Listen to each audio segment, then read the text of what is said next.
हम्म, हाँ। आप सभी को नमस्कार। तो आज हम लोग देखते हैं अभी जो 53rd कारिका है। तो टोटल 72 कारिकाज में से हम लोग 52 कर चुके हैं। 20 बाकी हैं। तो जो 53rd कारिका है उसको देखते हैं। उसमें वो बताते हैं कि ये जो क्रिएशन है उसमें जो स्वर्ग से संबंधित क्रिएशन है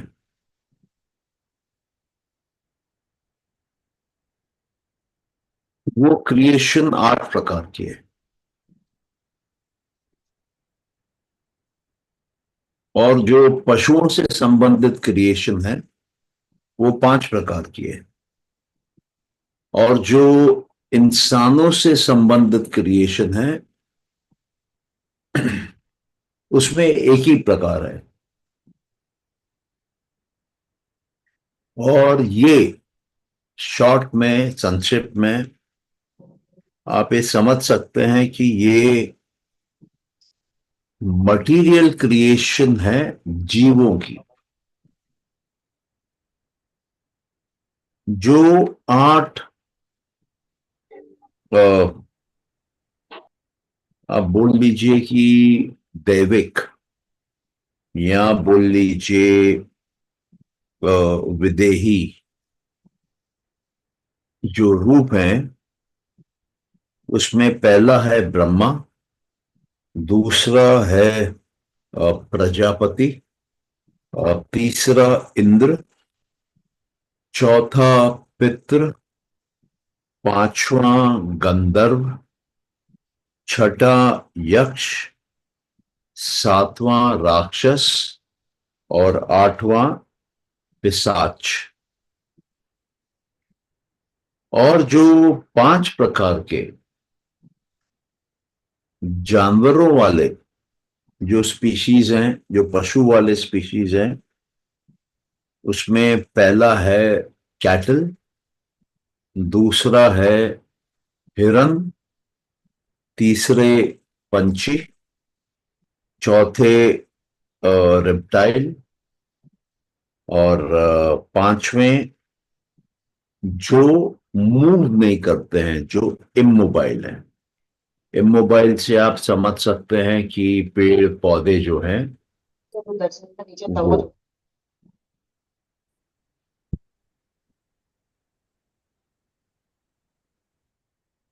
ओके।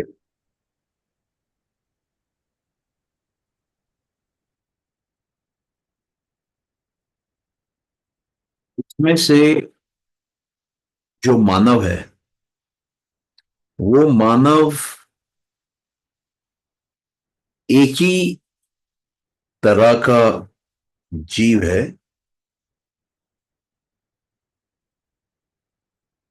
और इसमें हम लोग इसके सब डिविजन, इसके और हिस्से नहीं जोड़ रहे हैं। अगर जोड़ने पे आएंगे तो जो 4 जातियां हैं वो फिर गिनी जाएंगी। ब्राह्मण, क्षत्रिय, और जो बनिए हैं वो तीसरा, और चौथा जो शूद्र है। ये कहते हैं कि इन 4 जातियों को हम इसलिए नहीं गिन रहे हैं क्योंकि एक्चुअली फिजिकली स्ट्रक्चर के हिसाब से, ह्यूमन शरीर के, मानव शरीर के स्ट्रक्चर के हिसाब से ये सब के सब एक ही क्लास में आते हैं। हम कह सकते हैं कि एक ही जाति में आते हैं।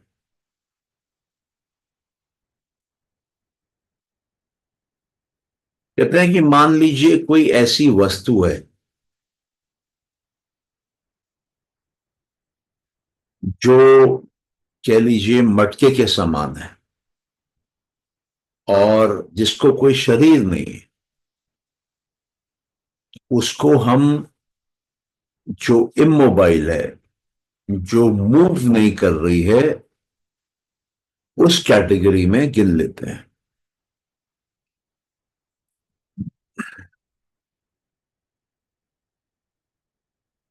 तो यहां आप देखेंगे कि एक सात्विक कैटेगरीज हैं जो कि 8 हैं, एक राजसिक कैटेगरी है जो कि 1 है, और 5 तामसिक कैटेगरी है। तो जो 8 सात्विक कैटेगरीज हैं, जहां पर हम बोल सकते हैं कि बुद्धि है, जहां बुद्धि एक्टिव है, वो सात्विक है। जहां पर स्वर्ग है, हेवन है, आ, जन्नत है, वहां पर 8 प्रकार के जीव हो सकते हैं। ब्रह्मा, प्रजापति, इंद्र, पितृ, गंधर्व, यक्ष, राक्षस और पिशाच। और जहां पर अहंकार है, जहां पर प्रकृति राजसिक स्वभाव की है, जहां पर ट्रांसफॉर्मेशन होता है, बदलाव होता है, उसको आप वहां पर एक ही प्रकार का जीव पाया जाता है, वो है मनुष्य। मनुष्य क्योंकि राजसिक है, इसलिए वो अपने अंदर गहराई का बदलाव ला सकता है, अपने आप को कंप्लीटली ट्रांसफॉर्म कर सकता है। वो बंदर से हनुमान बन सकता है और उसके ऊपर भी जा सकता है। और तीसरा जो तामसिक है, वहां पे जो डोमेस्टिक कैटल होते हैं, गाय भैंस, वो सेकंड हिरन की तरह जो जानवर हैं, उसके बाद पंछियों की तरह, सांप की तरह, क्रोकोडाइल की तरह, छिपकली की तरह वो हैं। और उसके बाद जो मूव नहीं कर रहे हैं, पेड़ पौधे हो गए, ऑब्जेक्ट्स हो गए, मान के चलिए कि मटका हो गया। मटके से आप समझ लीजिए कि जिनमें जिसमें चेतना नहीं है, जो खुद चलते नहीं है। अब इसमें बहुत कुछ हो सकता है, मतलब जो नॉन लिविंग है वो भी आ जाता है। अब इसको अगले कारिका में वो अ, उस प्रकार से कवर करते हैं जो कि मैं आपको बोल चुका हूं, बट फिर भी हम लोग एक बार देखते हैं। जो ऊपर के रीजन है, जो ऊपर की एरिया है, जहां पर सत्व ज्यादा है, वहां पर विदेही है, वहां पर ब्रह्मा है, प्रजापति है, इंद्र है और बाकी है। और नीचे के रीजन्स में, बोल लीजिए पाताल लोक में, तमस ज्यादा है, तामसिक जीव है।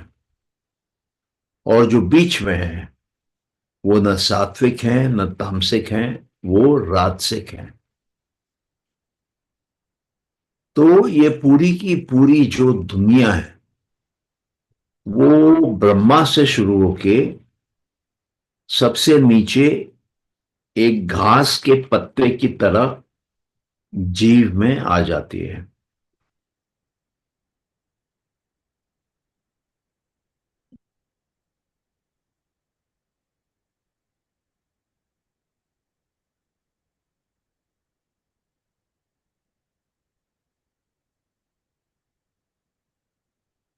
तो ये अपने आप में मेरे ख्याल से बिल्कुल क्लियर है कि प्रकृति के 3 गुण हैं: सात्विक, राजसिक, तामसिक। सात्विक देवलोक है, उसमें ब्रह्मा से लेके पिशाच तक सब हैं। राजसिक जो है उसमें सिर्फ मानव है, और जो तामसिक है उसमें 5 प्रकार के जीव हैं। पशु हैं, हिरण हैं, और रेप्टाइल बोल लीजिए, रेप्टाइल्स हैं, और आपके पंछी हैं, और जो जो हिलते नहीं हैं, जो स्टेशनरी हैं, जो इमोबाइल हैं, उस तरह के जीव हैं और उस तरह के वस्तु हैं। यहां तक किसी का कोई क्वेश्चन है तो पूछ सकते हैं। ओके, तो 55th पे चलते हैं।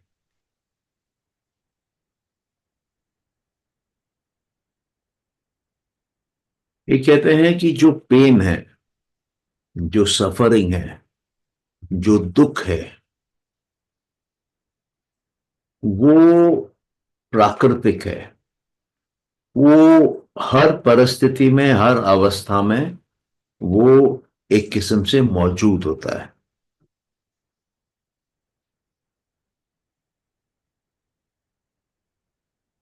तो कहते हैं कि जो पुरुष है वो पेन एक्सपीरियंस करता है। क्यों करता है?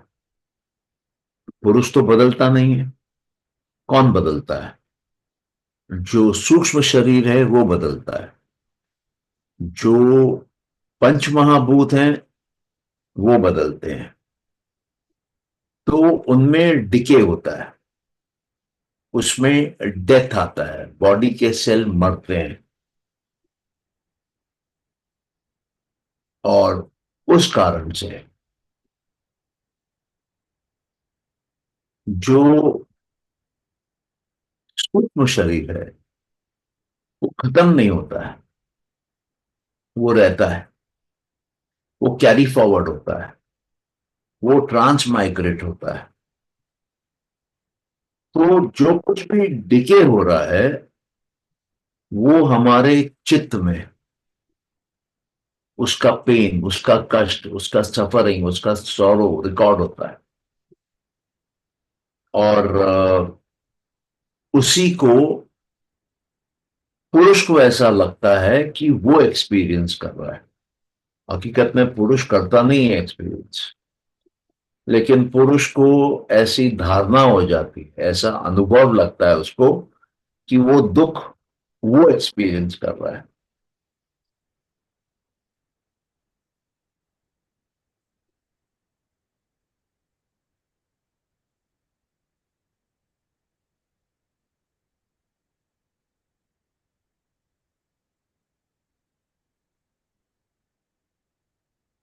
और जो इस प्रकार का पेन होता है, सफरिंग होती है, सौरो होती है, ये मन में एक भय पैदा करती है।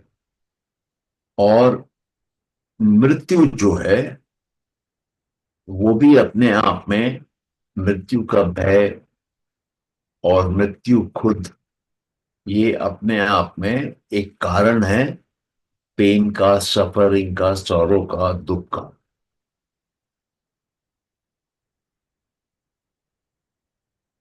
बोले ये जो शरीर है उसमें हम कई प्रकार के प्लेजर, सुख, आनंद प्राप्त करते हैं, बट फिर भी क्योंकि शरीर का डिके, शरीर के अंदर में अलग अलग प्रकार के सेल्स की मृत्यु कॉमन है सभी को, और कॉन्स्टेंटली होती रहती है, इसलिए ये दुख का कारण है। यहां तक सबको क्लियर है?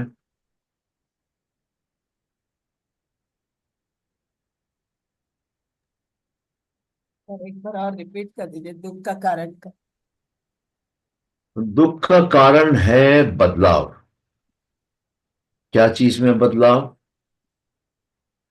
शरीर के अंदर सेल्स का डिके होना। डिके होना मतलब धीरे धीरे मरना, मतलब मृत्यु। मृत्यु अपने आप में दुख का कारण है।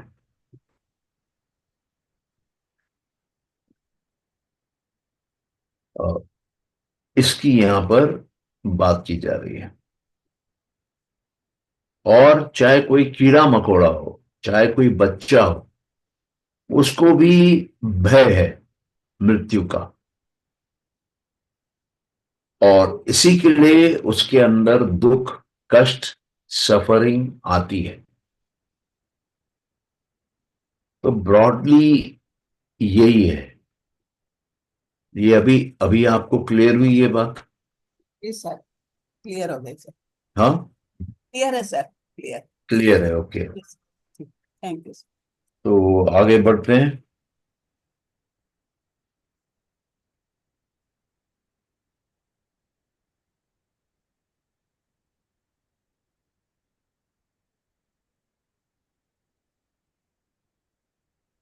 जब तक सूक्ष्म शरीर है,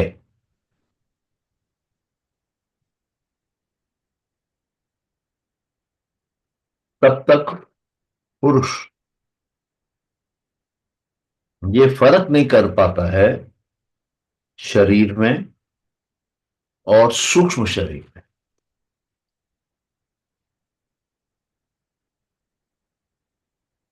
और वो ये समझने लगता है कि जो पेन हो रहा है बदलाव के कारण, रजस के कारण, वो पुरुष को हो रहा है।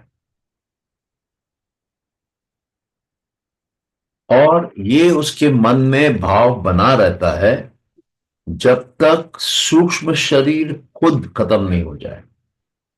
सूक्ष्म शरीर कब खत्म होता है? अंत में। अंत में कब? जब ज्ञान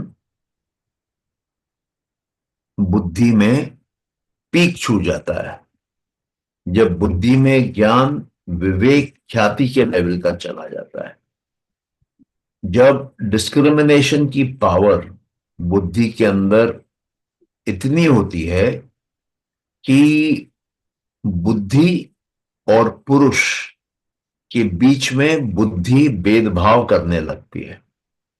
बुद्धि है प्रकृति का हिस्सा, पुरुष है प्रकृति के बाहर। अब बुद्धि समझ पाती है कि पुरुष अलग है और मैं अलग हूं। पहले नहीं समझ पाती थी। जब वो समझने लगती है, तब सूक्ष्म शरीर खत्म हो जाता है। सूक्ष्म शरीर क्या है? बुद्धि, अहंकार, मानस, ज्ञानेन्द्री, कर्मेंद्री, तन्मात्राएं, ये सब सूक्ष्म शरीर है। स्थूल शरीर क्या है? पंच महाभूत। जब मृत्यु होती है, तब स्थूल शरीर गिर जाता है, धरती पे ही रह जाता है, उसी जगह, उसी कमरे में, उसी बिस्तर पे जहां मृत्यु होती है वहीं छूट जाता है। और जो सूक्ष्म शरीर है, वो भावों के अनुसार जो बुद्धि में है, धर्म का, ज्ञान का, आपके वैराग्य का और ऐश्वर्य का, और इनके विपरीत चार भावों का, उसके अनुसार वो अगले योनि में जाता है और वहां पर नए प्रकृति से शरीर को बनाता है। तो वहां पर तीन चीजें मिलती हैं: सूक्ष्म शरीर, माता पिता का दिया हुआ शरीर ओरिजिनल फॉर्म में, और बाहर से जो मां खा रही है, जो भोजन ले रही है, वो शरीर में जुड़ता है और शरीर बढ़ने लगता है। और जब पूर्ण रूप से तैयार हो जाता है, तब मां के कोख से जन्म लेके बाहर निकलता है। यहां तक सबको क्लियर है?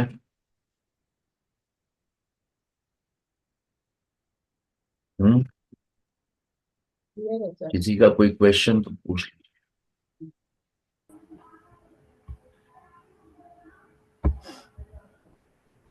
लास्ट सेंटेंस सर थोड़ा रिपीट कर दीजिए। माँ के शरीर से तो बाहर निकलता है। थोड़ा सा जोर से बोलेंगे मानस? ये जो लास्ट लास्ट दो सेंटेंस रिपीट कीजिए। माँ माँ उसको जो मतलब फूड खाते हैं उसमें से ही दूसरे जाति में निकलती है, वही बात थोड़ा सा repeat। लास्ट के 2 सेंटेंस रिपीट करूं? Yes yes. ओके, तो मैं क्या बोल रहा था बताइए। ये जो सूक्ष्म से रहता है बाद में माँ जो खाना खाते हैं जो करते हैं बाद में माँ के शरीर से निकलते मैं थोड़ा रिपीट कर देता हूं, मेरे को एग्जैक्टली समझ में नहीं आया आपने क्या बोला। जब मृत्यु होती है तब सूक्ष्म शरीर और स्थूल शरीर अलग हो जाते हैं। स्थूल शरीर उसी जगत में, उसी दुनिया में, उसी स्पॉट पे, उसी समय गिर जाता है, सूक्ष्म शरीर से अलग हो जाता है और वहां पर गिर जाता है।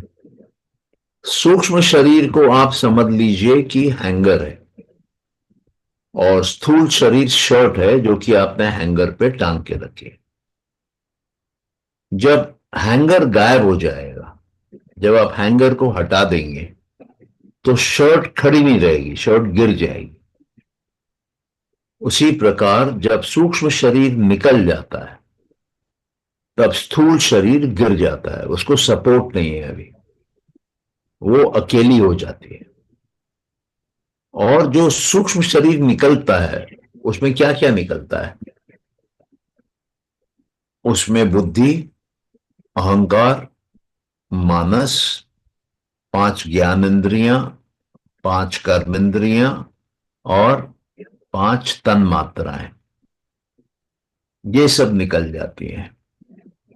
तो ये कितने तत्व हैं? बुद्धि, अहंकार, मानस 3 तत्व हुए, ज्ञान इंद्रियां 5, कर्म इंद्रियां 5, तन्मात्राएं 5, ये हो गए 3 + 15। ये 18 तत्व जो हैं 25 में से प्रकृति के अंदर वो सूक्ष्म है, वो सूक्ष्म शरीर का हिस्सा है। और जो सूक्ष्म शरीर का हिस्सा नहीं है, जो स्थूल शरीर है, वो भी 5 तत्व हैं: पृथ्वी, जल, अग्नि, वायु और आकाश। तो ये 18 और ये 5 को आप जोड़ेंगे तो 23 तत्व होते हैं जो प्रकृति में है। 24वां तत्व है मूल प्रकृति। तो प्रकृति अपने आप में 24 तत्व हैं और जो 25वां तत्व है वो है पुरुष। पुरुष प्रकृति नहीं है। पुरुष में 3 गुण नहीं है, पुरुष में सत्व रजस तमस नहीं है, पुरुष में कोई आकार नहीं है, पुरुष में समय नहीं है, पुरुष में जन्म और मृत्यु नहीं है। पुरुष प्रकृति को और मूल प्रकृति को कंट्रोल करता है, कंट्रोलर है उसका, उस पे हावी है, उसको दिशा दिखाता है, उसको चलाता है। ये अभी समझ में आया? जी। ओके, आगे बढ़ते हैं।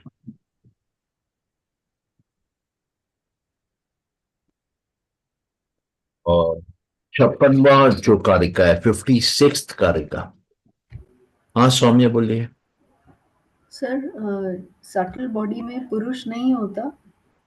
नहीं होता, बॉडी में पुरुष नहीं हो सकता है। पुरुष नॉन प्रकृति है, बॉडी प्रकृति है।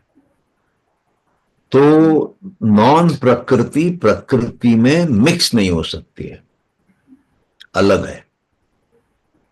ओके, बट जब हम बोलते हैं कि हर एक का इंडिविजुअल पुरुष है, हाँ, तो उसका क्या मीनिंग है? हर एक का इंडिविजुअल पुरुष है, उसका मतलब यह है कि हर हर पुरुष की इंडिविजुअल एग्जिस्टेंस है। पुरुष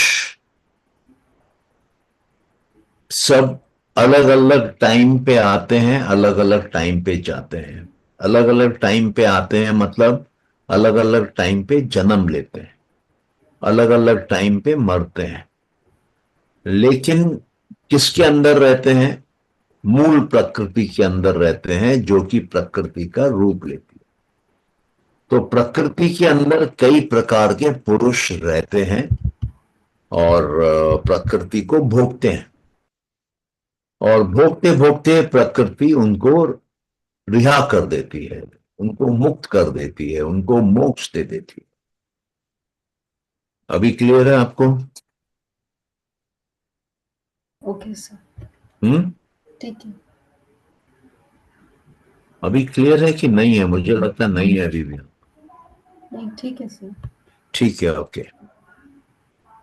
और 56th सर कार्यक्रम। सर मुझे डाउट है ये थोड़ा सा इसी बात पे, जो हाँ, आपने बोला पूछिए। सबका इंडिविजुअल पुरुष होता है, वो तो ठीक है, बट मतलब स्थूल शरीर का तो वो पार्ट हो ही नहीं सकता, तो वो सटल का भी नहीं होता, तो फिर वो पुरुष कहाँ जाता है? नहीं, आपने बहुत स्पीड से पूछ लिया, मैं आपके शब्दों को समझ नहीं पाया, एक बार दोबारा पूछिए। नहीं सर, जैसे पुरुष होता है, जो उसका एक इंडिविजुअल पुरुष होता है,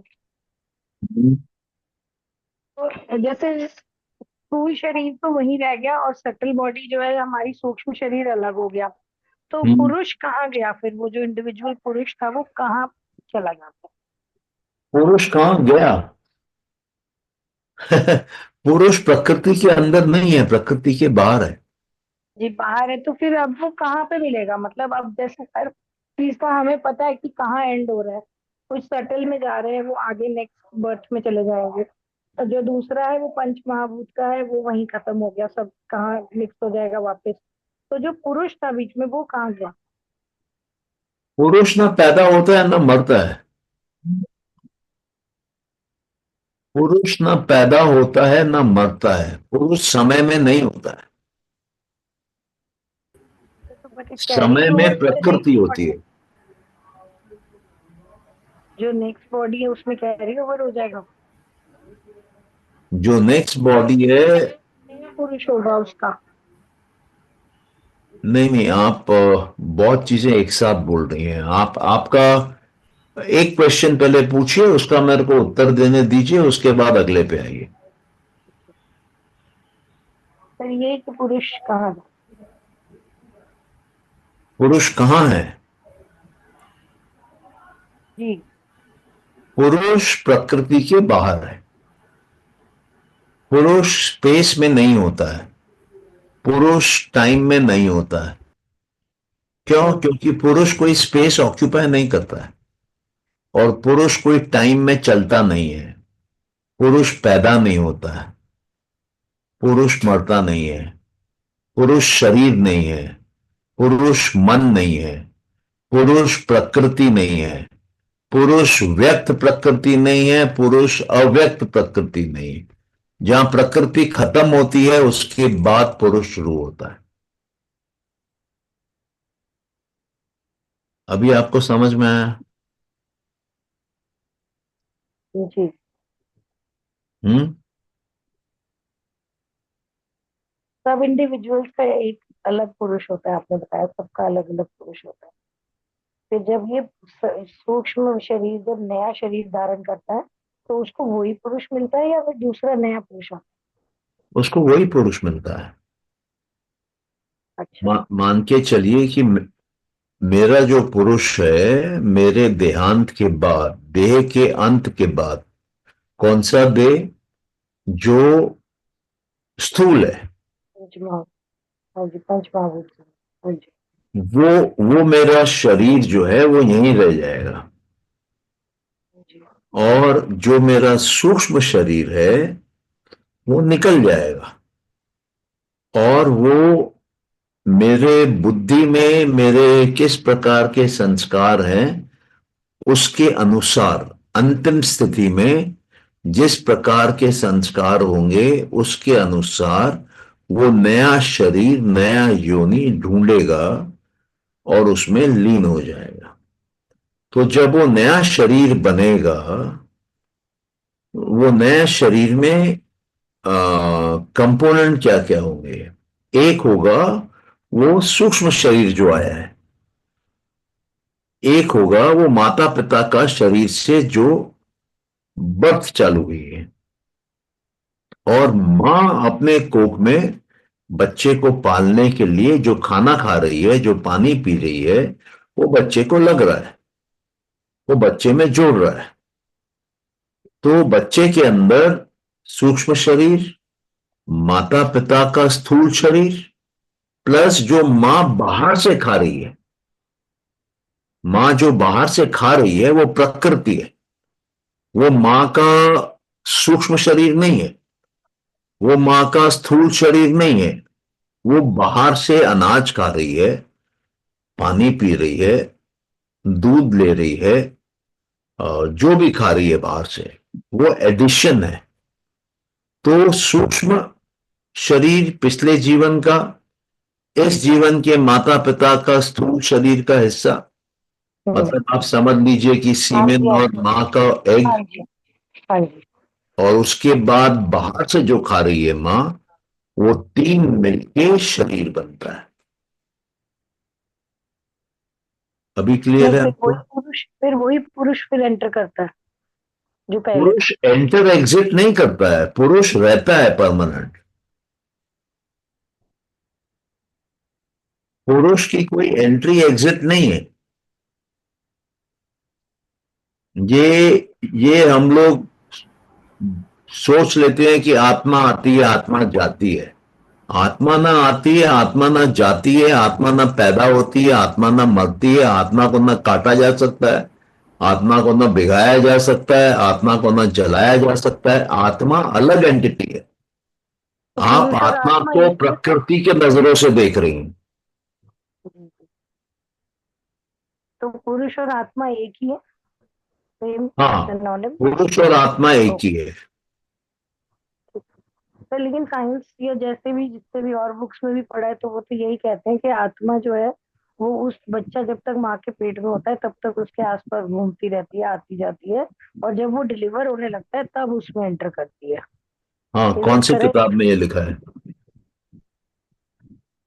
ऐसे याद तो नहीं कौन सी, पर कहीं तो हाँ, पढ़ा ही है। नहीं हो सकता है, क्योंकि बहुत सारी किताबें हैं। जैसे जैसे आपका घर बन रहा होता है ना, तो आप उस घर में तभी जाते हैं जब वो पूरा तैयार हो जाता है। लेकिन जब एक एग्जाम्पल से समझाया था उन्होंने कि जब आप घर बन रहे हैं तो आप विजिट करते रहते हैं, उसे देखने के लिए जाते रहते हैं कि सब ठीक ठाक हो रहा है काम, लेकिन फाइनली एंटर तब करते हो जब वो पूरा तैयार हो जाता है। तो दिस इज व्हेन आत्मा एंटर्स द बॉडी। नहीं, वो ठीक है, मेरे को उसमें कोई दिक्कत नहीं है। कोई कुछ भी बोल सकता है। आप YouTube देखेंगे तो कई अलग अलग पंडित लोग हैं, वो अपनी फिलॉसफी बना के बोलते रहते हैं। इसीलिए सवाल है सवाल है कि सही ज्ञान क्या है। तो योग में और सांख्य में ये बोला जाता है कि सही ज्ञान के तीन प्रमाण हैं। पहला प्रमाण है कि जिसको आप प्रत्यक्ष रूप से देखते हैं वो सही है, और वो फर्स्ट प्रमाण है। उसके नीचे का जो सेकंड प्रमाण है वो है अनुमान। अनुमान मतलब कोई चीज आप प्रत्यक्ष बार बार देख रहे हैं, उसके साथ आप कुछ और भी देख रहे हैं। जैसे मान लीजिए कि अग्नि है, जी अग्नि के साथ आप धुएं को देख रहे हैं। आपने 15, 20, 25, 30, 40 बार देखा है, और फिर आपने एक बार धुआं देखा, तो आप ये अनुमान लगा लेते हैं कि वहां अग्नि है। तो ये भी प्रमाण है, अनुमान भी प्रमाण है कि ये सही ज्ञान है। और तीसरा अंतिम प्रमाण है जो वेद में लिखा है, या जो ऋषियों मुनियों की वाणी है, उनके जो वचन है, उनके जो बोलिए कि एंशियंट टेक्स्ट में जो लिखा है। आप किसी मुसलमान को बोलिए कि कुरान पर डाउट करे, नहीं कर सकता है। वो 1500 साल पहले लिखी हुई है, लेकिन वो उस पर डाउट नहीं कर सकता है। कोई क्रिश्चियन बाइबल पे डाउट नहीं कर सकता है। अगर वो डाउट करता है तो वो क्रिश्चियन नहीं है। अगर मुसलमान कुरान पे डाउट करता है तो वो मुसलमान नहीं है। अगर एक सिख गुरु ग्रंथ साहब पे डाउट करता है तो वो सिख नहीं है, वो सरदार नहीं है। उसी तरीके से अगर आप हिंदू हैं तो आपको वेद को मानना पड़ेगा, अनिवार्य है। और अगर आप वेद को नहीं मानते हैं तो आपको कुछ ऐसा सिस्टम मानना पड़ेगा जिसको योगी ऋषि मानते हैं। जैसे वेद से जुड़े हुए 6 दर्शन शास्त्र हैं। दर्शन शास्त्र मतलब वो शास्त्र जो आपको कंप्लीट क्रिएशन का दर्शन कराता है। वेद को समझने में दिक्कत होती है लोगों को, तो वेद से सिंप्लीफाइड फॉर्म में नॉलेज निकाला हुआ है। तो हम इसमें से 6 जो दर्शन हैं वेद के, उनमें से 2 दर्शन हम स्टडी कर रहे हैं। एक है योग दर्शन, एक है सांख्य दर्शन। ठीक है। योग और सांख्य हम क्यों स्टडी कर रहे हैं? क्योंकि दोनों भाई बहन हैं, दोनों एक साथ चलते हैं। अभी किसी दर्शन में हो सकता है कि वो बोले कि आत्मा बाद में एंट्री करती है, ठीक है, उनके अगर ऋषि योगी मुनि मानते हैं तो जो उस धर्म को मानने वाले हैं, जो उस शास्त्र को मानने वाले हैं, उनके लिए वो ठीक है। लेकिन हमारे यहां दिक्कत क्या होती है कि हमारे घर में जो पंडित जी आते हैं वो 6 दर्शन एक साथ बोलते हैं। हमको पता ही नहीं रहता कि किसको मानना है किसको नहीं मानना है। अभी जैसे चार्वाक दर्शन है, चार्वाक दर्शन में ईश्वर को नहीं माना जाता है, बुद्धि को नहीं माना जाता है, अहंकार को नहीं माना जाता है, मानस को नहीं माना जाता है, आत्मा को नहीं माना जाता है। वो कहते हैं हमारा प्रमाण एक ही है, वो है प्रत्यक्ष। तुम जो भी बोलते हो दिखाओ, अगर दिखा पाओगे तो मान लेंगे। तुम बोलते हो मन होता है, दिखाओ। नहीं दिखा पा रहे हो तो मन नहीं है, ये तुम्हारे मन की उपज है, ये तुमने मेंटली क्रिएट किया है कॉन्सेप्ट कि है तो दिखाओ। तुम बोलते हो आत्मा होती है, आत्मा दिखाओ। तुम बोलते हो ईश्वर है, दिखाओ। नहीं दिखा सकते तो मत बात करो उसकी। तो वेद शास्त्र जो है वो चार्वाक को भी मानता है कि वो सही है, क्योंकि वो नहीं दिखा पा रहे हैं। बौद्ध धर्म बोलता है ईश्वर नहीं है, जैन धर्म बोलता है ईश्वर नहीं है। तो वो भी दर्शन शास्त्र है, उसको आप डिबेट नहीं कर सकते। उनके फिलॉसफी में, उनके ऋषि मुनियों के हिसाब से ईश्वर नहीं है।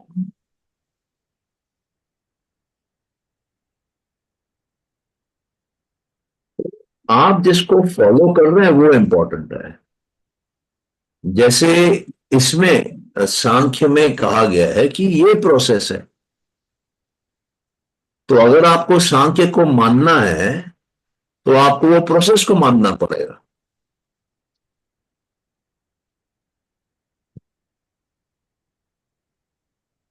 कोई भी दर्शन शास्त्र अगर आप फुल्ली फॉलो करेंगे वो आपको मोक्ष दिला सकता है, लेकिन आप 2 सेंटेंस मानेंगे एक दर्शन के, 2 सेंटेंस मानेंगे दूसरे दर्शन के, 1 सेंटेंस मानेंगे तीसरे दर्शन के, तो आपको मोक्ष नहीं मिलेगा, आप लटक जाएंगे, क्योंकि आपका वो कंप्लीट फिलॉसफी बैठेगी नहीं, वो कंप्लीटली आपको ज्ञान देगी नहीं, वो लंगड़ी फिलॉसफी हो जाएगी। इसलिए पहले जमाने में कहते थे कि 6 के 6 पढ़ लो, और जो आपको सूट करती है, जिसके साथ आप कनेक्ट कर पा रहे हो, उसको फॉलो करो। और एक एक दर्शन में भी कई अलग अलग सब सेक्शंस भी हैं। तो एसेंशियली ये है। अभी आप देखेंगे कि योग दर्शन और सांख्य दर्शन मोरलेस साथ में चलते हैं, बट योग दर्शन में ईश्वर है, और जो सांख्य हम पढ़ रहे हैं सांख्य कारिका की, उसमें ईश्वर नहीं है।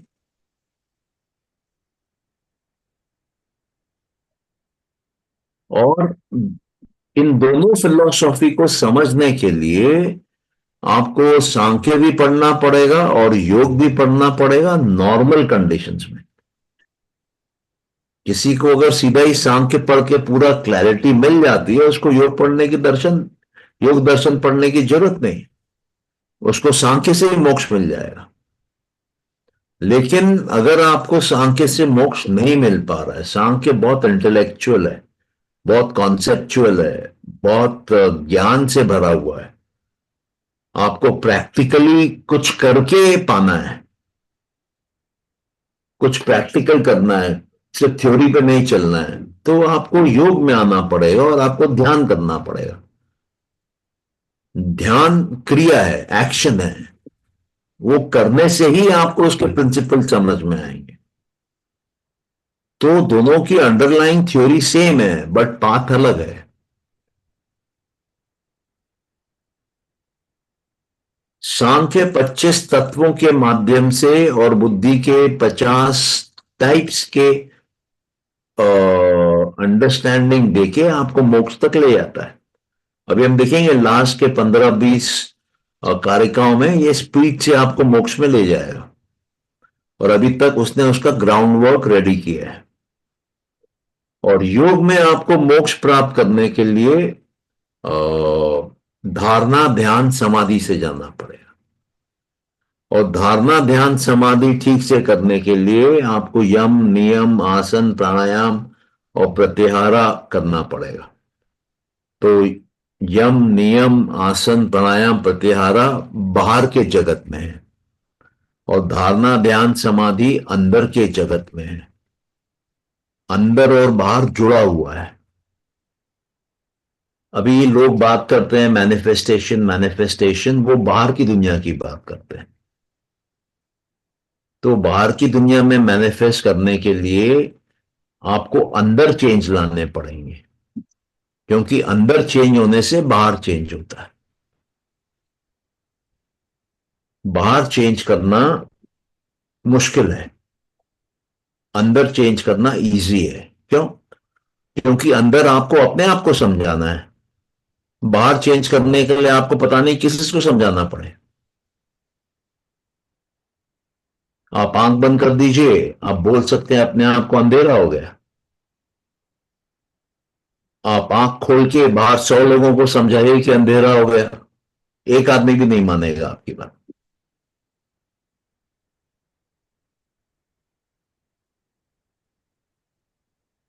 अभी आप अपने संस्कारों को बदलते हैं, आपकी दुनिया बदल जाती है बाहर। हम तो जानते हैं कि कर्मों का फल मिलता है, कर्मों से दुनिया आगे बढ़ती है, संस्कार के अनुसार बढ़ती है। संस्कार हमको बचपन से मिलते हैं, संस्कार हमको पिछले जन्म से आते हैं। आप बुरे संस्कार निकाल दीजिए बाहर, आपका मन हल्का हो जाएगा, आपके पाप मिट जाएंगे, आपकी कार्मिक अकाउंट चेंज हो जाएगा। उसकी जगह आप अच्छे संस्कार डाल दीजिए, आपका लाइफ टेक ऑफ हो जाएगा। आपने बाहर कुछ किया ही नहीं, अंदर किया, लेकिन बाहर सब बदल जाएगा। अंदर करते ही आपको अंदर अच्छा लगने लगेगा, हैप्पीनेस आ जाएगी। और बाहर आप बढ़िया से बढ़िया आइसक्रीम खाइए, बढ़िया से बढ़िया गाड़ी खरीद लीजिए, बढ़िया से बढ़िया पिक्चर देख के आइए, तो भी आपको उतनी हैप्पीनेस नहीं आएगी जितनी आप अंदर अपने माइंड की इंटरनल प्रोग्रामिंग चेंज करके आप हैप्पीनेस जनरेट कर सकते हैं। वेस्टर्न वर्ल्ड बाहर की दुनिया में है। वेस्ट के साइंटिस्ट जनरली भगवान को मानना गलत समझते हैं,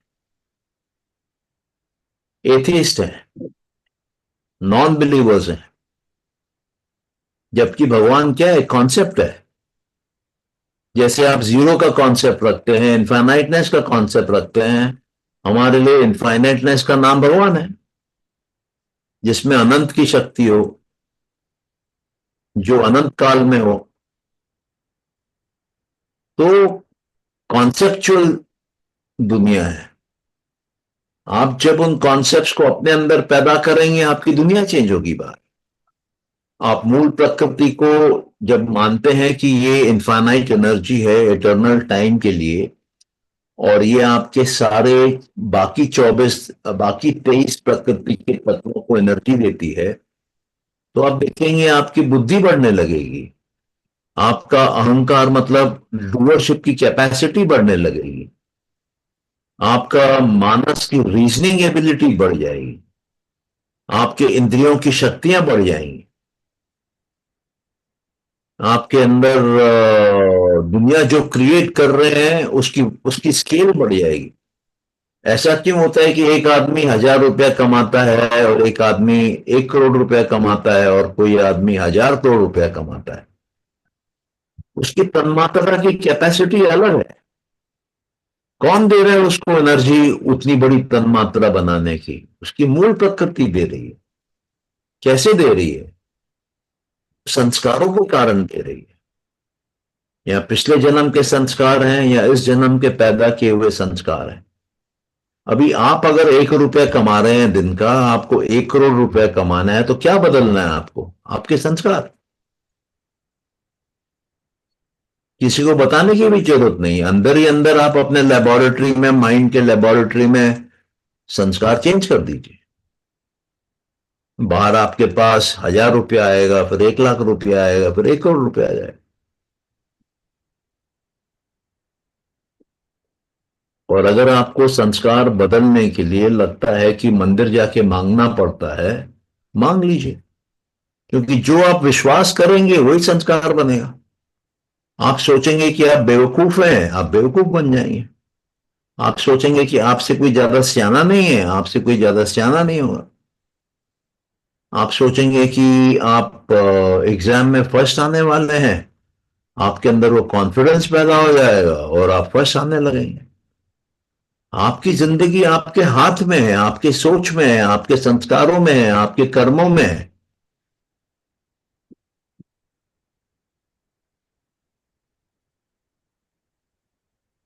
तो ये अंदर की शक्ति कौन देता है? मूल प्रकृति देती है।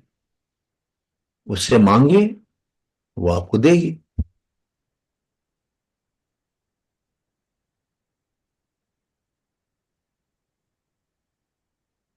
देवियां जो हैं वो शक्तियां हैं। पूरा मैटर, पूरी एनर्जी, पूरा ब्रह्मांड, पूरी यूनिवर्स, पूरी क्रिएशन एनर्जी है। कॉन्शियसनेस एनर्जी नहीं है। पुरुष आत्मा एनर्जी नहीं है। वो देखती है एनर्जी को, वो उसके प्रति जागरूक रहती है, अवेयर रहती है एनर्जी की, लेकिन वो एनर्जी नहीं है। कुछ लोग शिव जी की पूजा करते हैं, शिव जी की पूजा करके आप धन नहीं कमा सकते, आप साधु बन सकते हैं।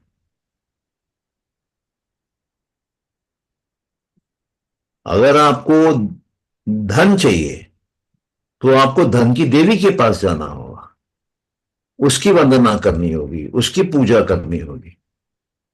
अगर आपको ज्ञान चाहिए तो आपको ज्ञान की देवी के पास जाना होगा। अगर आपको शक्ति चाहिए, रॉ पावर चाहिए, तो आपको काली के पास, चंडी के पास, दुर्गा के पास जाना होगा। मानवता की बचाव करने के लिए देवियां आती हैं। शिव जी ने क्या किया है? तांडव किया है। वो भी क्यों? पत्नी के चले जाने पे।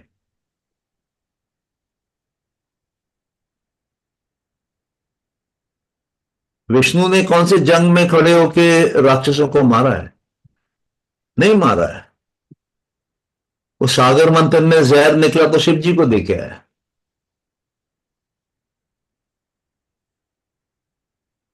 ब्रह्मा ने क्या किया है?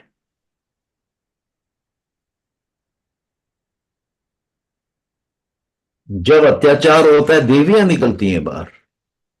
काली निकलती है, चंडी निकलती है, दुर्गा निकलती है। आपको जीवन को सफल करने के लिए ज्ञान चाहिए, सरस्वती आती है। आपको जीने के लिए रुपया चाहिए, लक्ष्मी आती है। सब देवियां हैं। और गलत नहीं है, क्योंकि वो शक्ति का रूप है। माइंड भी शक्ति है और मैटर भी शक्ति है। ये पूरा का पूरा ब्रह्मांड के 25 तत्वों में से 24 तत्व शक्ति के हैं। एक तत्व चेतन तत्व है, पुरुष, आत्मा, जो देखता है। आप अपनी आत्मा की पूजा करिए, देखिए आपको क्या मिलता है। आपको आत्मा का ज्ञान मिलेगा बस।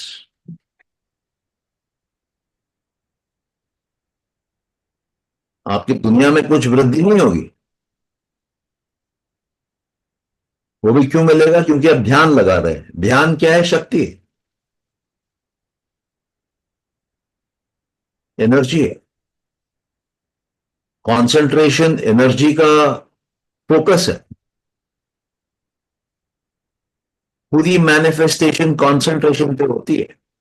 पूरे योगी की सिद्धियां कंसंट्रेशन पे आती हैं। धारणा, ध्यान, समाधि से सिद्धियां आती हैं। कोई योगी ध्यान नहीं करे तो उसको सिद्धि नहीं मिलेगी। और सबसे सेफेस्ट फॉर्म ऑफ सिद्धि जो है वो ध्यान है।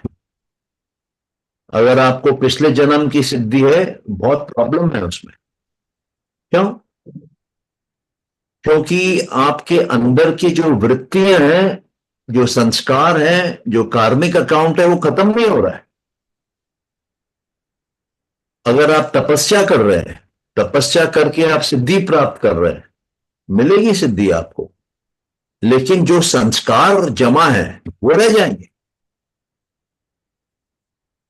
अगर आप मंत्र का जाप करके सिद्धि हासिल करते हैं, सिद्धि मिल जाएगी आपको, लेकिन जो संस्कार है, जो कार्मिक अकाउंट है, वो रह जाएंगे।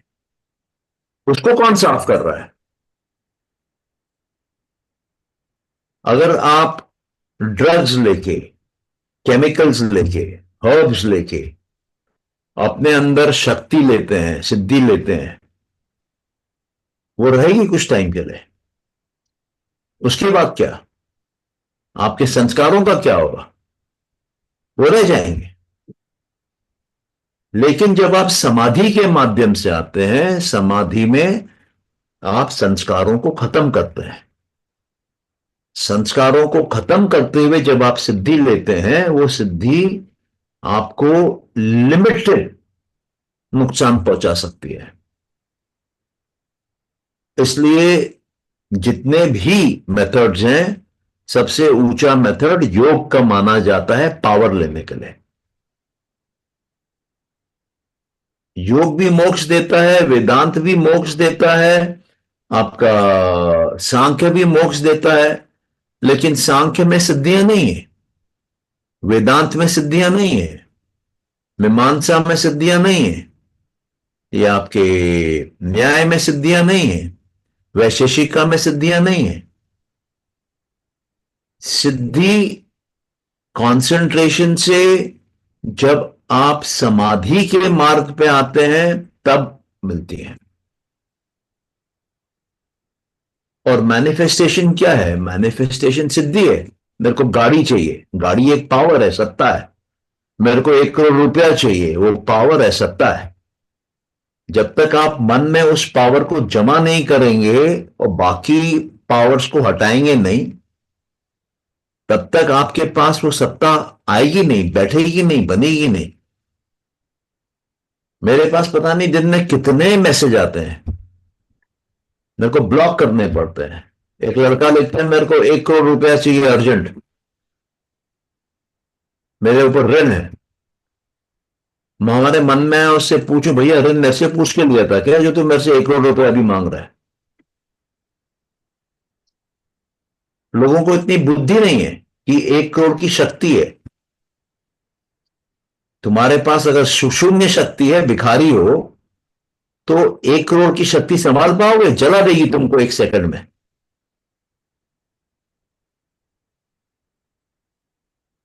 उसके लिए साधना करनी पड़ती है, उसके लिए पात्र को बड़ा करना पड़ता है, पात्र में से कचरा निकालना पड़ता है।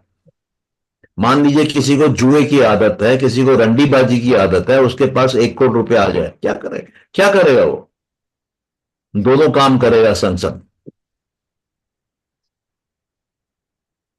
तो सिद्धि वहां जानी चाहिए जहां पात्र साफ हो, तभी वो सिद्धि का सदुपयोग होगा। वरना वो नाशकारी है, उड़ा के ले जाएगी। तो भारत में सिद्धियों की, पावर की, ज्ञान की और लक्ष्मी की साइंस है पूरी की पूरी। लेकिन दुख की बात क्या है कि हमारे देश वालों को ये मालूम नहीं है। जैसा विदेश दौड़ रहा है पागलों की तरह, हम लोग भी उनके पीछे पीछे पागलों की तरह दौड़ रहे हैं।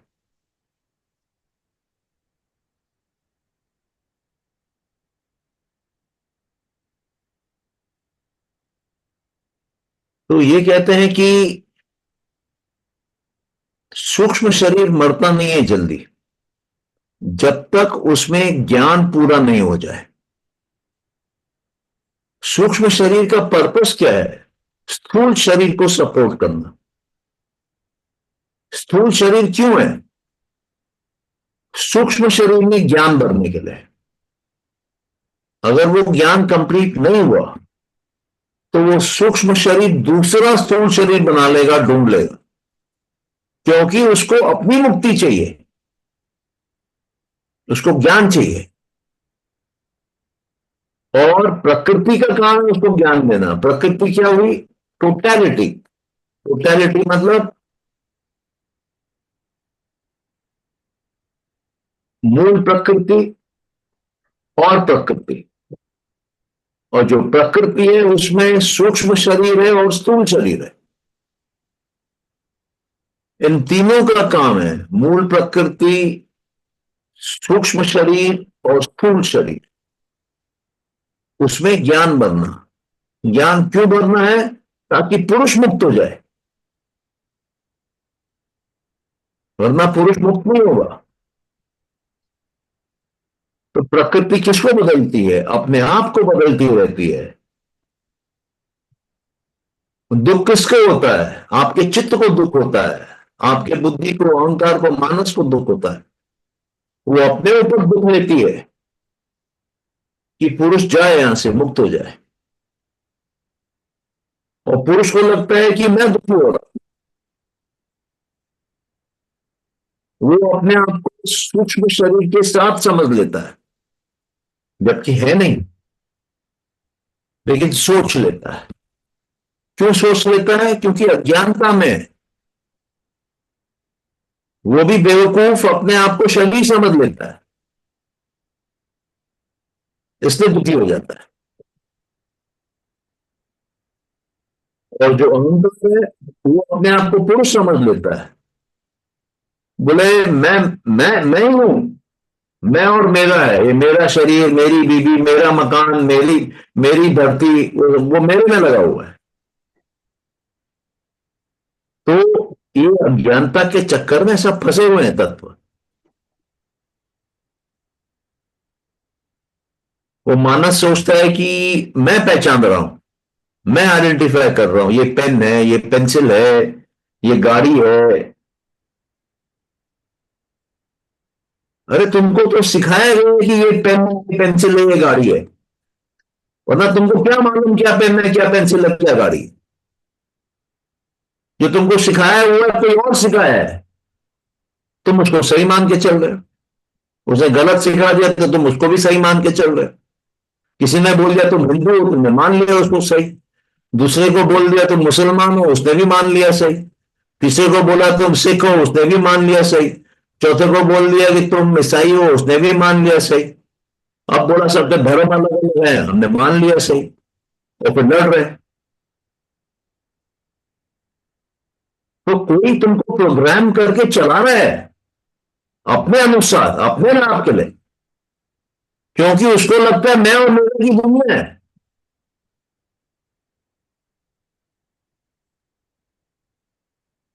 तो दुनिया अंधकार में है।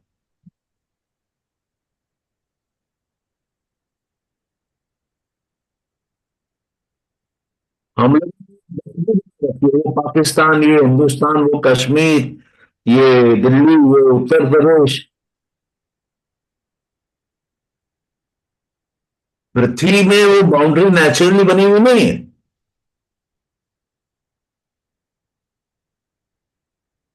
किसी ने बनाई है। और उसको हम सही मान के चलते हैं, उसके लिए हम गोलीबारी करने को रेडी हैं।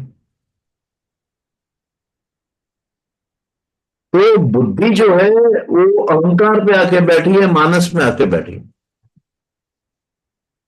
जो सही में बुद्धिमान होता है उसको ज्यादा दिखता है, ज्यादा समझ में आता है, वो चुप बैठता है।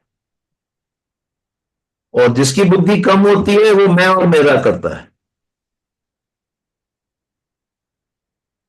जितने संत होंगे, जितनी ऊंची आत्माएं होंगी, वो ये सब बातें नहीं करेंगी।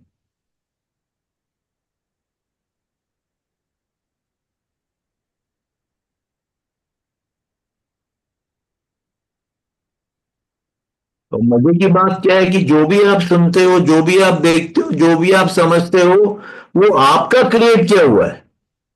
क्योंकि अहंकारी तन्मात्रा बना रहा है आपका, वो तन्मात्रा ही पंचमहाभूत बना रही है। ये पिक्चर आप देख रहे हो जो आपने बनाई है, तो आप सोच रहे हो बाहर बनी हुई है, आप बाहर से देख रहे हैं। वो प्रोडक्शन आपका है, आप ही उसमें हीरो हो, आप ही उसमें विलेन हो। वो डायरेक्शन आपकी है, वो फाइनेंसिंग आपकी है, लेकिन आप सोचते हो दूसरे की है। क्यों? क्योंकि आपको आपका ही दर्शन शास्त्र नहीं मालूम है। आपके पूर्वज, आपके योगियों, आपके ऋषियों का, आपके मुनियों का लॉजिक क्या था, फिलोसॉफी क्या थी, साइंस क्या थी, अंडरस्टैंडिंग क्या थी, आपको नहीं मालूम है।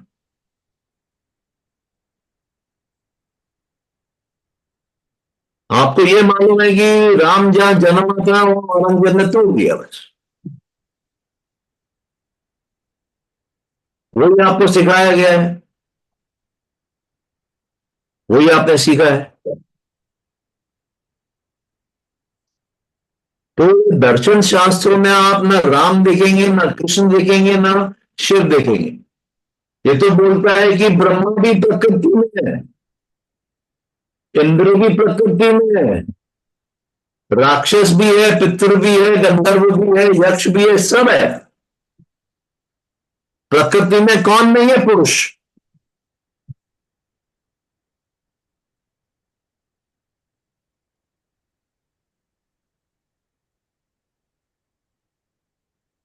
आप योग पढ़िए, योग में ईश्वर कौन है? ईश्वर वो है जो सबका गुरु है, जिसके पास सबसे ज्यादा ज्ञान है, जिसके अंदर कोई संस्कार नहीं है, और उसको जपने के लिए ओम जपना है। ओम की भी साइंस है। और जो है वो मानस को रिप्रेजेंट करता है, ऊ जो है वो अहंकार को रिप्रेजेंट करता है, म जो है वो बुद्धि को रिप्रेजेंट करता है। आप जब ओम बोलते हैं, आप अपने माइंड को क्लीन करते हैं, स्कैन करके क्लीन करते हैं। पहले मानस को क्लीन करते हैं, फिर अहंकार को क्लीन करते हैं, फिर उसको क्लीन करते हैं, बुद्धि को क्लीन करते हैं, मतलब संस्कार निकालते हैं, हटाओ, साफ करो, दो। और उसके बाद जब शांति आती है, ओम शांति आती है, या दो ओम के बीच में शांति होती है, गैप होता है, वहां पे आप मूल प्रकृति को क्लीन करते हैं। और क्या बचा? और पुरुष बचा। पुरुष कौन? आप ही क्लीन कर रहे हो, आप देख रहे हो क्लीनिंग का प्रोसेस, आप दृष्टा हो।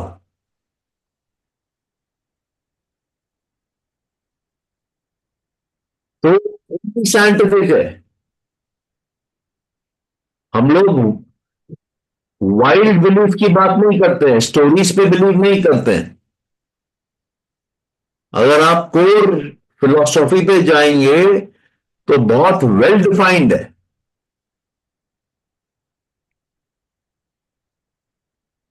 ये नहीं है कि कृष्ण ने ये बोला, अर्जुन ने ये बोला, कृष्ण ने ये बोला, अर्जुन ने ये बोला, ऐसा नहीं है।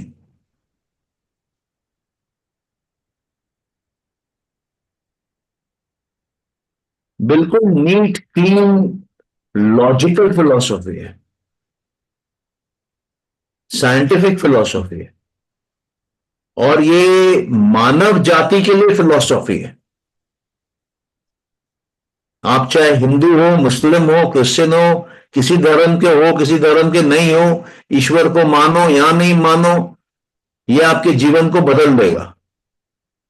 जिस प्रकार से लैपटॉप के अंदर ऑपरेटिंग सिस्टम होता है, उस प्रकार से ये ऑपरेटिंग सिस्टम है ह्यूमन बीइंग्स के लिए। आपकी परफॉर्मेंस पीक पे चली जाएगी। एक एक इंसान धरती में ईश्वर बन सकता है, उसको दर्शन शास्त्र बोलते हैं। जैन धर्म में महावीर भगवान बने, इसलिए उनको भगवान महावीर बोला जाता है। तीर्थंकर वो होता है जो कि एक नया रास्ता दिखाता है भगवान बनने का, समय के अनुसार, लोगों के अनुसार। जैन धर्म में 24 तीर्थंकर है, मतलब 24 मार्ग उन्होंने दिखाए हैं ईश्वर बनने के, मानव के लिए। सेल्फ इंप्रूवमेंट प्रोग्राम होता है दर्शन शास्त्र।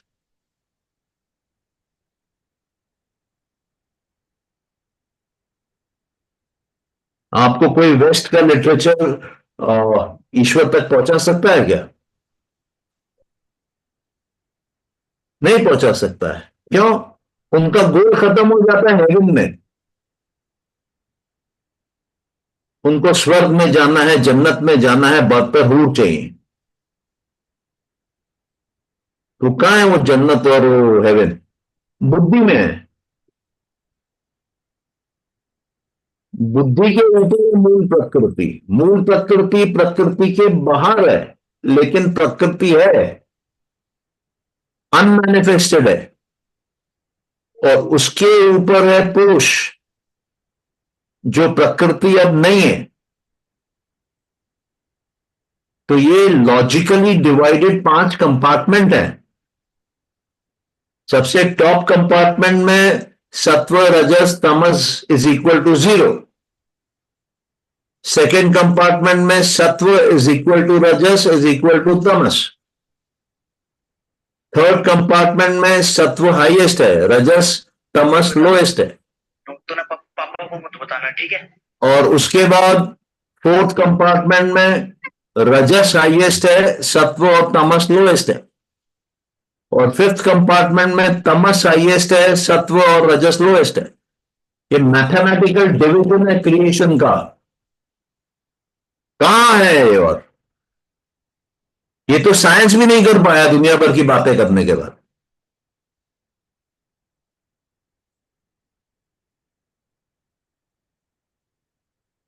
आप अगर अपने अंदर जो मॉडिफाई हो रहा है उसको रोक लेंगे,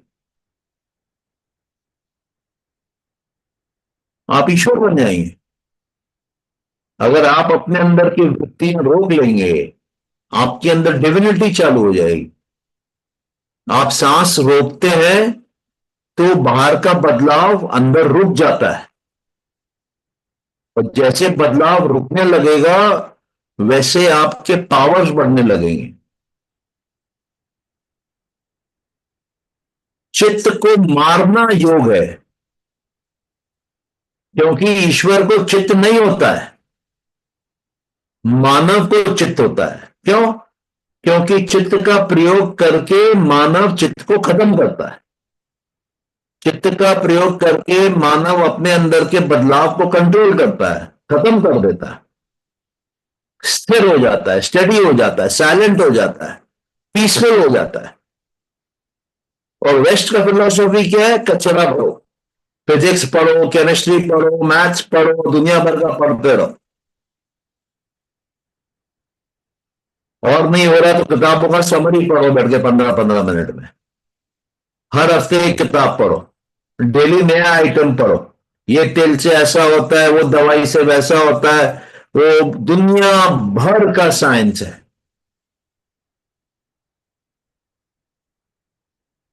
खाली होने से आप ऊंचे होते हैं, भरने से आप भारी होते हैं। जितना खाली होंगे उतना हल्के होंगे, जितना हल्के होंगे उतना ऊंचे होंगे, उतना दैविक हो जाएंगे, उतना शरीर हल्का होने लगेगा और शरीर का एहसास होना बंद हो जाएगा। बीमारी कहां है? शरीर में है। और दुख कहां है? चित्त में है। चित्त को मारने से दुख चला जाता है। और हम क्या करते हैं? चित्त को खाना देते हैं। पीली साड़ी पहननी है, लाल साड़ी पहननी है, हरी साड़ी पहननी है, हील्स पहनना है, लाल पीला हरा काला लिपस्टिक लगाना है, आज ये पिक्चर देखनी है, कल वो पिक्चर देखनी है, 4 प्रकार के सेंट हैं, 3 प्रकार की गाड़ियां हैं। उनको ये इसलिए चाहिए कि उनको धंधा करना है, और हम उनके जाल में फंस जाते हैं। वो चाहते हैं कि हम सवेरे 6 बजे उठे, रात के 12 बजे तक मेहनत करते रहे, रुपया कमाते रहे, और उसके बाद उनसे सामान खरीदते रहे। और सामान खरीदने का रुपया नहीं है तो कोई बात नहीं, क्रेडिट कार्ड रख लो, 1 2 3 4 रख लो। लोन चाहिए लोन ले लो, और अनसिक्योर्ड लोन चाहिए अनसिक्योर्ड लोन ले लो। 20 लाख का अनसिक्योर्ड लोन, 40 लाख का अनसिक्योर्ड लोन, 1 करोड़ का अनसिक्योर्ड लोन। ये बंदिश है, ये बॉन्डेज है। हम सोचते हैं ये फ्रीडम है। तो कंप्लीटली जब आप उल्टा चल पाएंगे तभी आपको मुक्ति मिलेगी, तभी आपको सत्ता आएगी, तभी आपको ज्ञान आएगा, तभी आपके घर में लक्ष्मी आएगी।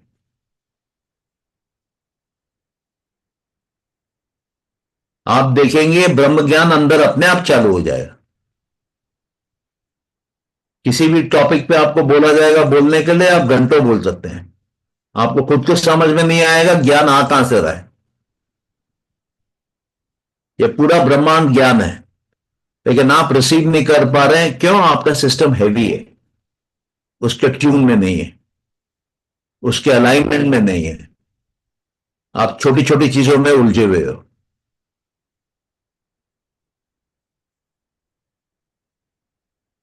इसलिए भारत की जो साइंस है वो अलग है पूरे दुनिया से।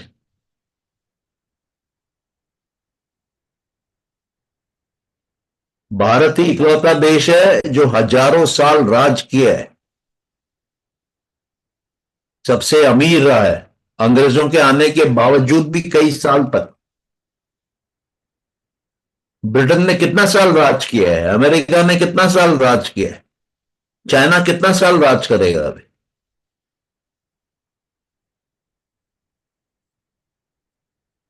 तो सिंपल फंडामेंटल बातें जब आप समझेंगे तब आपके जीवन में चमत्कार होगा। सिंपल बातें। योग की परिभाषा क्या है? योग चित्त वृत्ति निरोध। चित्त के अंदर जो वृत्ति हो रही है उसका निरोध करो, बस। लोग सोचते हैं योग करना मतलब 50 तरह का आसन करना, योगा मैट लेके जाते हैं। अरे तुमको अपने खोपड़ी के अंदर चित्त को रोकना है, उसमें योगा का मैट क्या करेगा? कपड़े पहनते हैं योगा करने के लिए।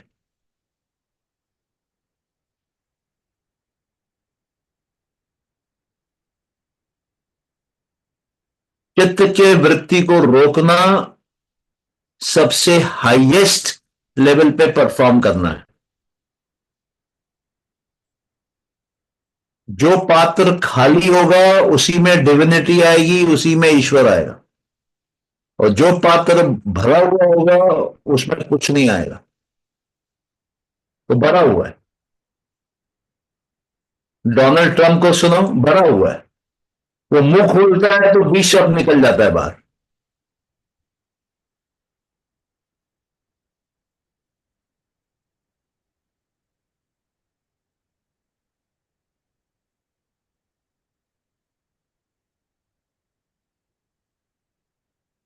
तो सांख्य क्या बोलता है कि ये दुनिया में संख्या है, कुछ ऑब्जेक्ट्स हैं जिसको हम काउंट कर सकते हैं, संख्या है, काउंटिंग है।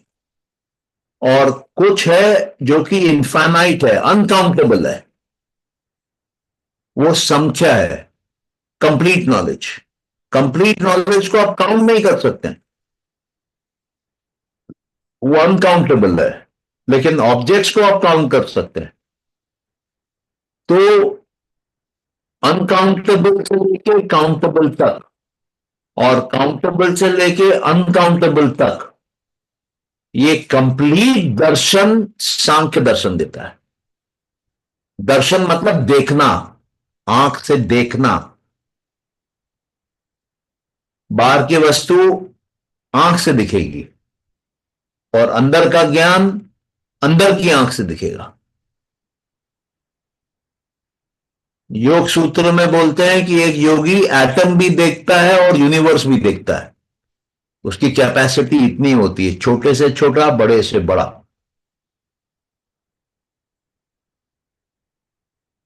हमारी कैपेसिटी क्या है? जो मीडिया दिखाती है हमको उतना ही दिखता है।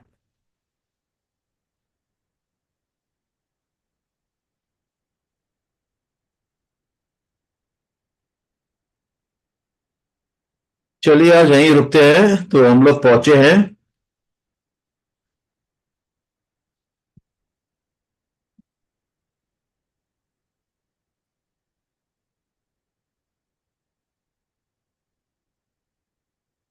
अभी, मेरे ख्याल से हम लोग बिल्कुल डीप फिलोसॉफी में जाएंगे पुरुष और प्रकृति के।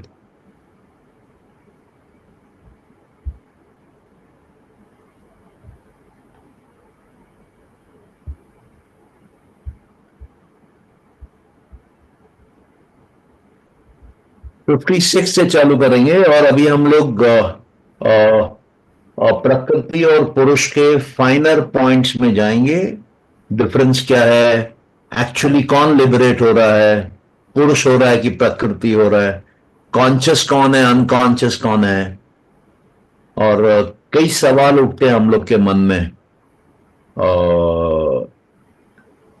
तो उसके कुछ बहुत ही फाइन पॉइंट्स आपको मिलेंगे, और अगर समझने में दिक्कत होती है उस समय तो पूछिएगा।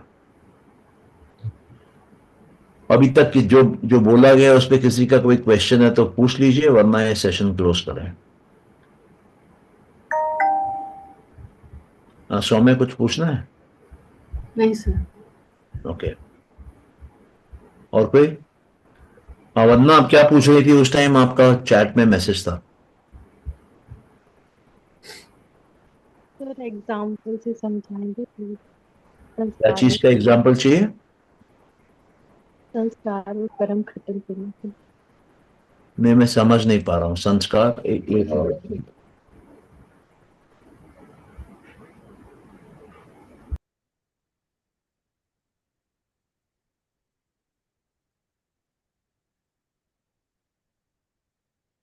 देखिए, ऐसा है, बहुत सरल है। अगर आपको अपने संस्कार चेंज करने हो और कर्म चेंज करना हो, तो जिस संस्कार को निकालना है या तो उसको कैंसिल करिए या तो उसको पेपर पे लिखिए।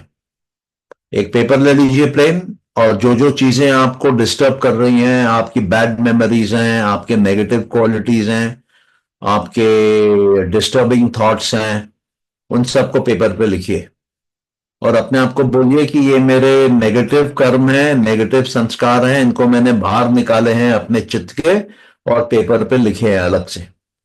उसके बाद उसको आग लगाइए, बोलिए कि मैंने इन सबको जला दिया है, अभी राख हो जाएगी। राख को लेके बाथरूम में जाइए, कमोट में डालिए और फ्लश कर दिए, और इसको मैंने अपने जीवन से निकाल दिया है और ये राख भी मेरे जीवन से बहुत दूर बह गई है। आपको हल्का फील होगा। अगर आपको 10%, 20%, 30% हल्का फील होता है तो आपको ये एक्सरसाइज 3, 4, 5 बार करनी पड़ेगी, जब तक आपको कंप्लीटली हल्का फील नहीं हो। कुछ कुछ लोगों को तो जोर जोर से हंसी भी आना चालू हो जाती है, और जब ये क्लीन हो जाता है तब इसका मतलब आपके चित्त में सिर्फ अच्छे कर्म बचे हैं, जो आपको आपके लाइफ के गोल की तरफ ले जा रहे हैं, या जो आप मैनिफेस्ट करना चाह रहे हैं उस तरफ ले जा रहे हैं। लाइफ का गोल अलग हो सकता है और जिसको आप मैनिफेस्ट करना चाह रहे हैं वो अलग हो सकता है। अगर दोनों अलाइनमेंट में है तो बहुत अच्छा है, अलाइनमेंट में नहीं है तो अलाइनमेंट में लाने का कोशिश करिए, और नहीं आ रहा है तो छोड़ दीजिए। वो आगे जाके 2, 3 साल, 4 साल बाद अपने आप अलाइनमेंट में आ जाएगा। अब जो आपका पात्र खाली हुआ, आपका जो चित्त खाली हुआ, उसमें कुछ जगह बनी, तो जो संस्कार आपको चाहिए, जो कर्मिक अकाउंट आपको चाहिए, जो गुण आपको चाहिए, जो वर्च्यूज आपको चाहिए, वो पेपर पे लिखिए कि मेरे को ये चाहिए, 1, 2, 3, 5, 10, 15 जितना भी है। अब उस पर ध्यान लगाना चालू करिए। जब आप ध्यान लगाएंगी तो कंसंट्रेशन करेंगी, तो वो जो थॉट है, वो जो वर्च्यू है, वो जो गुण है, वो आपके अंदर संस्कार बन के आने लगेगा। आपके अंदर में बोलिए इम्प्लांट बन के आने लगेगा, उसका इंप्रेशन गहरा, छाप गहरा लगने लगेगी। तो अंदर के संस्कार बदलने लगेंगे। अभी जो पहले अच्छे थे वो हैं, नए अच्छे आपने जोड़ लिए। तो अब जो आपकी प्रोग्रेस है गोल के प्रति, जो आपको मैनिफेस्ट करना है, वो सुपर स्पीड से दौड़ने लगेगी। और आप देखेंगे जैसे जैसे अंदर परिवर्तन हो रहा है वैसे वैसे बाहर भी परिवर्तन होने लगेगा। आप गोल के करीब जाने लगेंगे, कम टाइम में गोल की तरफ मूव करने लगेंगे। आपके अंदर जोश, एक्साइटमेंट, एनर्जी बढ़ने लगेगी। आपका जो प्लान है वो एग्जीक्यूशन में without trouble, without challenge, without problem execute होने लगेगा।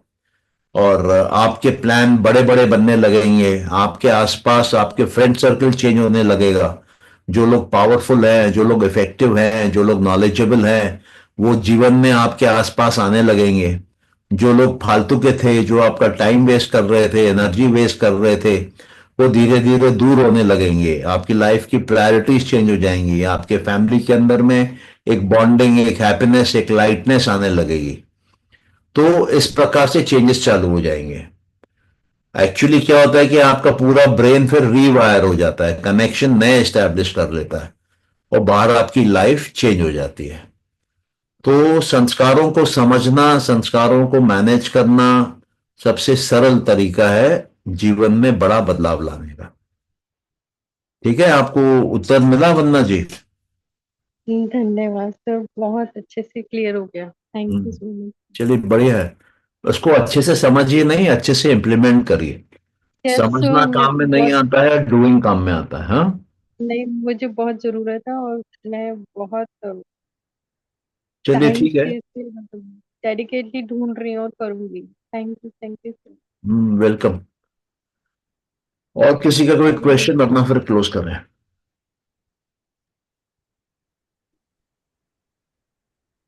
चलिए क्लोज करते हैं। Thank you. Thank you sir, good night sir.